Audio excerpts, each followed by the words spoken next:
চোখেরই জলে লেখা কত যে কবিতা ঝরে পড়ে প্রতিদিনই তোমারই নামে।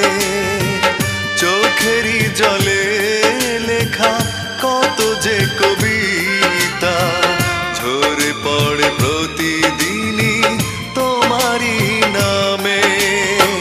যেদিন চোখের জল শুকিয়ে যাবে মনে রেখো সেদিন আমার মরণ হবে।